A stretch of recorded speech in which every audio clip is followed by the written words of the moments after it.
What's up again, guys? Yeah, it's me, your friendly neighborhood Dovahkiin, and welcome back to Let's Play Divinity Original Sin 2. And before we begin, be sure to hit on the subscribe button for more great videos.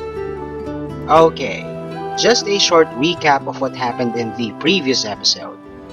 As my main was about to finally seize divinity via the Well of Ascension, Dallas appeared and completely absorbed its immense source with the Iteran, destroying the wellspring in the process. On a side note, the Iteran is an artifact with an infinite capacity for source, and could potentially purge the entire world of it. Needless to say, we failed. And to make matters worse, we have to get out of here quick, because this volcano is about to explode. Anyway, there seems to be an exit at the east, and as we are running to that direction, there will be a grand encounter.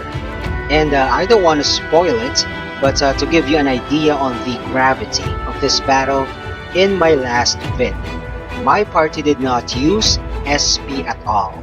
I fully conserved it just for this next fight.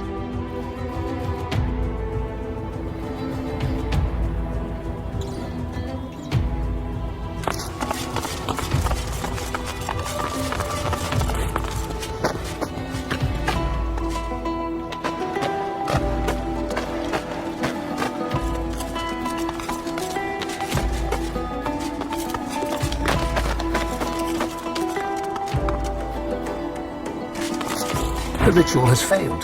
The structure lies in ruins, but you have at least survived. You should feel relief, disappointment, confusion, anything but the rage that wells up from deep within you. The rage glows, burning hotter than the volcano itself, tearing at you, seeking to overpower your senses. The red mist wants to descend. The red mist feels like it does not belong to you. The red mist feels alive. And it wants you. A familiar figure materializes before you. A copy of yourself, enraged.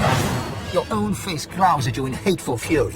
It opens its mouth, and your furious god begins to speak. You failure.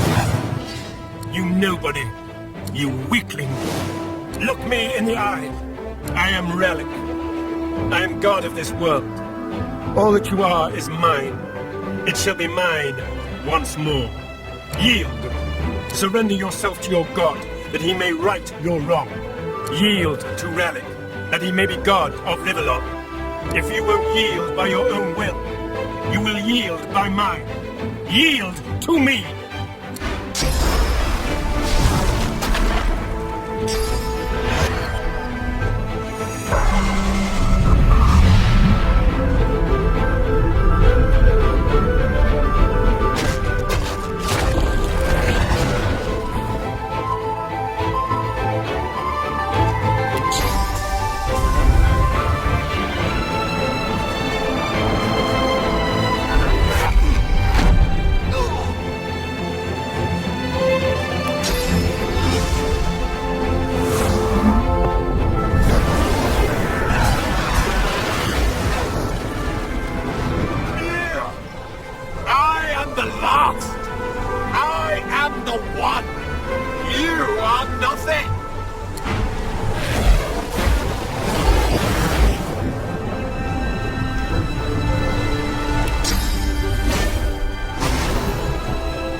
Lies in pieces before you. The god controlling it is dead by your hand. Lava roils as earthquakes rumble around you. Shockwaves of sound pierce the air, the growl of shifting ground.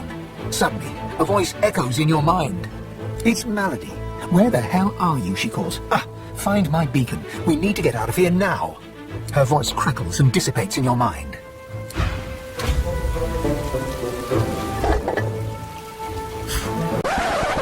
I was well prepared for that fight, but what the it all went down like cakewalk. Even the Source Titan, which, by the way, as you can see here, drops a guaranteed random divine item. And don't be confused if you're still in combat mode, cause the insta-kill lava eruptions are considered as enemies. So, the mere act of looting and reaching Malady's beacon are, unfortunately, limited by AP. But don't panic, because you don't need to get your entire squad to the beacon. Just one will do.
I guess when I said never again, I really meant once or twice more.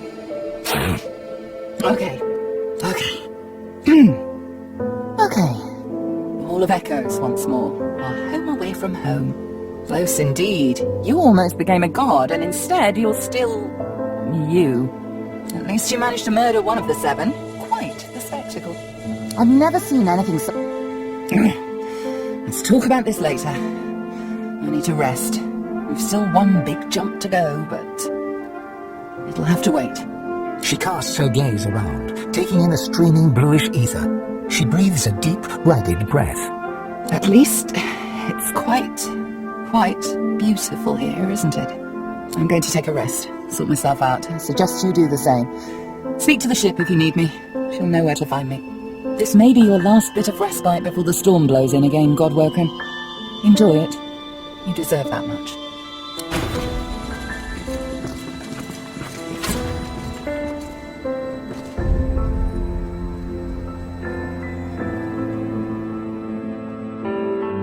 On a side note, back in the volcano after decimating the Source Titan, the narrator mentioned that I also managed to kill the god who was controlling it. And Malady just confirmed it here. I really did whack one of them into oblivion. And though I'm not certain, I think it was Ralik. Too bad, cause it was fun having him around. Well, inside your soul. And though we always talked about power and forcing myself to become the next divine, I really enjoyed his company, so it's a loss. But now is not the time to grieve, cause my tune is about to score. Yes, this is the moment you've been waiting for. Onik Dovahkiin and Sebille will finally consummate their romance.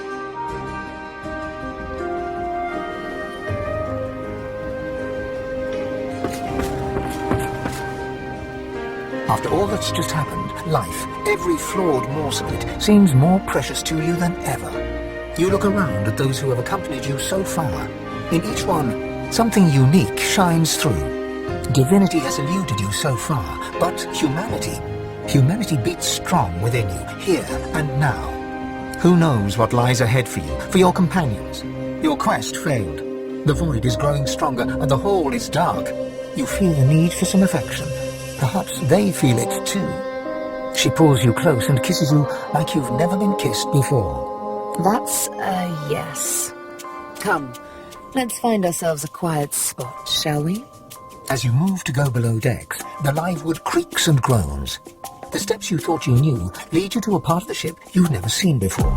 A newly carved nook that smells of resin and wood chips. Touching the wall beneath your fingers, the live wood hums at your touch. You understand that the Lady Vengeance has carved this space for you in gratitude for your help. You enter and feel the presence of the ship recede, offering you the total privacy of a moment alone with your companion. The first moment you have been truly alone together.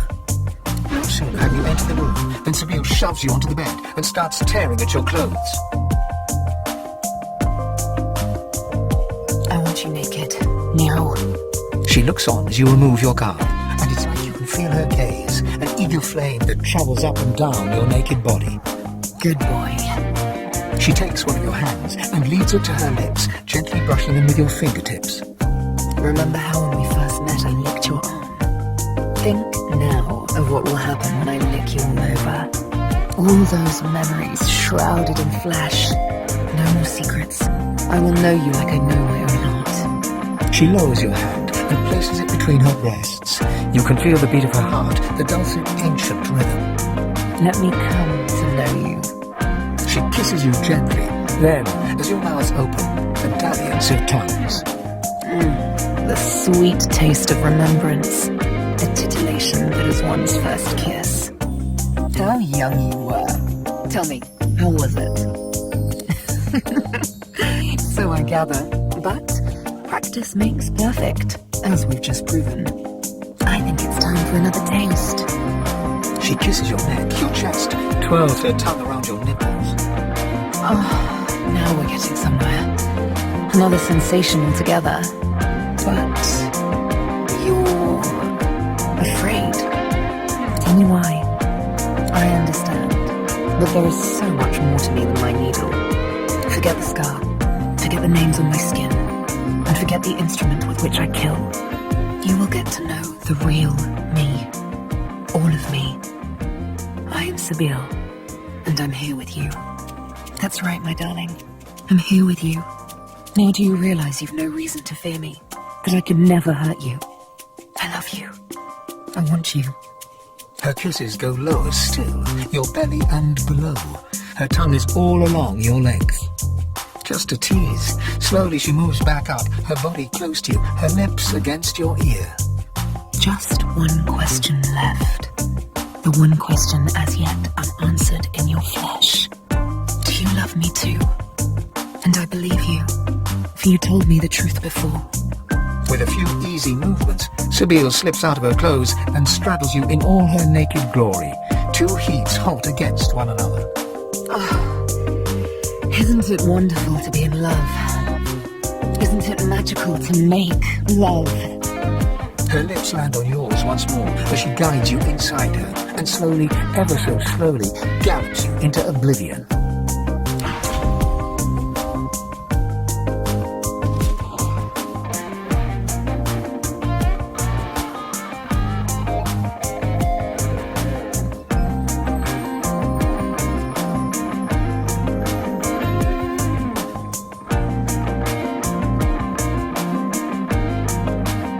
The night was long, but you didn't sleep a wink. You lie in one another's arms, basking in euphoric exhaustion. Ready for round 5. Come here. As Sebille's hands trace their way down, a sound emanates in the distance. That was Lady Vengeance. She's calling us back. How she spoils our sport. You both rise from the bed and get dressed. When you're ready to leave, Sebille takes your hands in hers.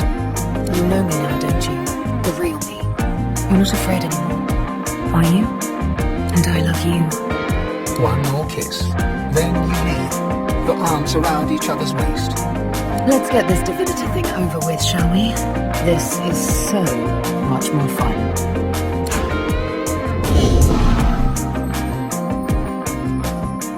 Alright, there you go. My main and Sebille finally scores, thus completing my scoring sub-arc of episodes.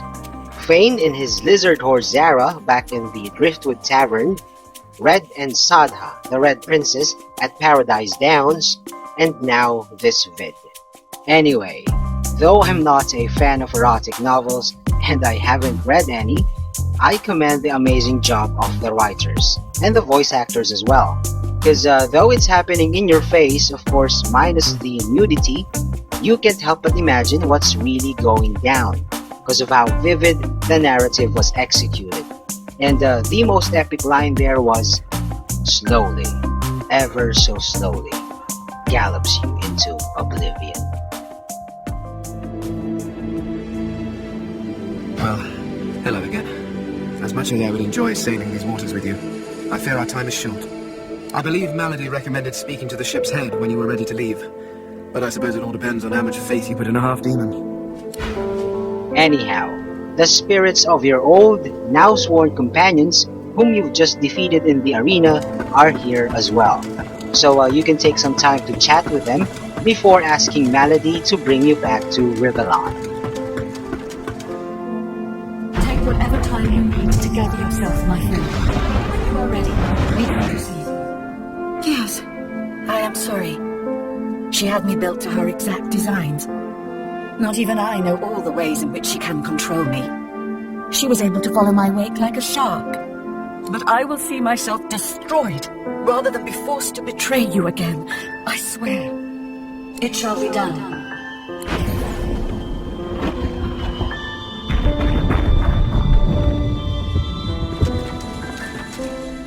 Malady's face is drawn. She seems tired, somewhat subdued. She looks you over and squints. What's wrong with you? You seem happy. It's written all over you. In truth, I'm glad to see it. A joyful God is a just God. I've had some time to think, and there's a few matters I want to discuss before we carry on. I doubt you've forgotten the death of Meister Sebille. She swallows hard and closes her eyes for a moment, as though trying to dispel a dizzy spell. She and I had a deal, you see. A deal that's now quite obviously defunct. According to its terms, I was to help you ascend to divinity, and she was to help me with another matter. The details aren't important now, it's just... never mind. Another entangling alliance. But I won't be able to disentangle it on my own. There may come a time when I need to count on you as an ally. So, are we? Allies, that is. I'm glad to hear you say that. We do make quite the team, don't we? I found out where Dallas is heading. There's a great city not far from Driftwood, Arx by name. It's controlled by Magisters, so you'll have your work cut out for you. We have to find out what she's planning to do with the powers of the Seven. You'll need to find her and take back what she stole, and quickly, before she does something irreversible. Dallas, or any of the others for that matter, cannot be allowed to use the powers of the gods.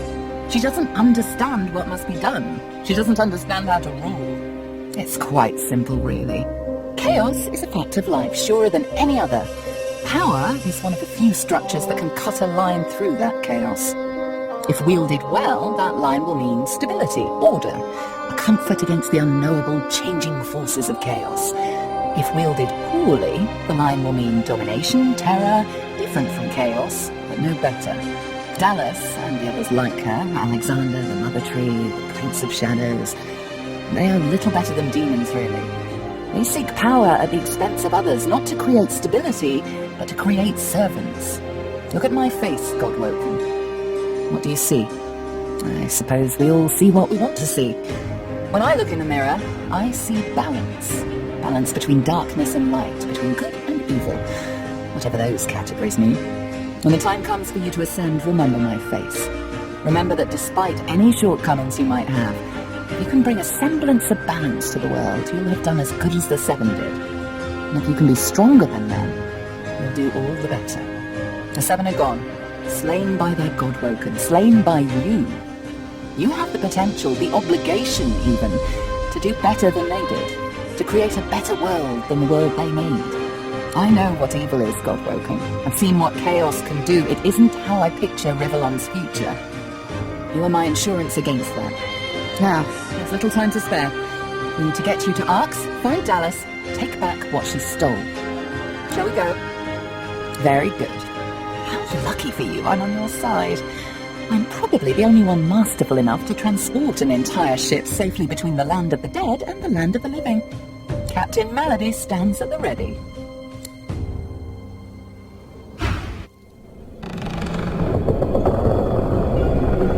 After the briefest moment of respite, Melody brought the Godwoken to Arx to recover the divine powers Dallas had snatched away. But the half-demon secret was taking its toll on her. Oh, Lucius! Balls! The bastard's going to ruin everything! Break! Break! Break!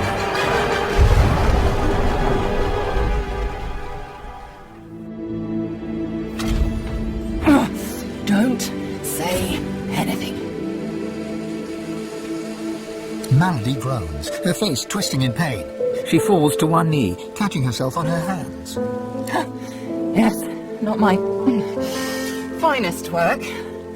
But never you fear.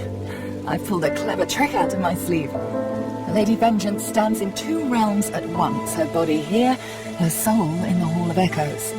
You can return at your leisure. She raises herself to her feet unsteadily. At least I got us where we wanted to go. This is Arx. This is where Dallas has fled with the powers of the gods. This is where the path to divinity leads. Dallas must be stopped. She has stolen the powers of the Seven. You'll need to get the Aetherin back if you're to fight the God King. You'll need it if you're to ascend. Track her in Arx. Find out where she's gone and end her. Take back the Aetherin and the powers of the gods with it. You cannot fail, Godwoken. Not for anything.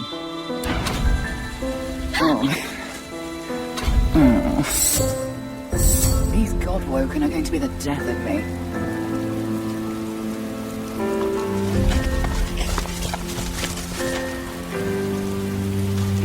Final voyage of the Lady Vengeance.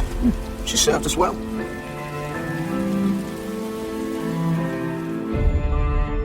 Okay, don't worry about your stuff, cause they're safe. Remember that the Lady Vengeance is made out of live wood, and obviously, she's a living thing. Well, she was. Therefore, she has a soul, and Melody just said that amidst the physical wreck, her soul is intact in the Hall of Echoes. And if you open your waypoint list, it's there. And that is all there is for now. Thanks for watching. Also, check out other videos from Sabbath Clan Philippines and subscribe. See you on my next vid. Peace out, y'all.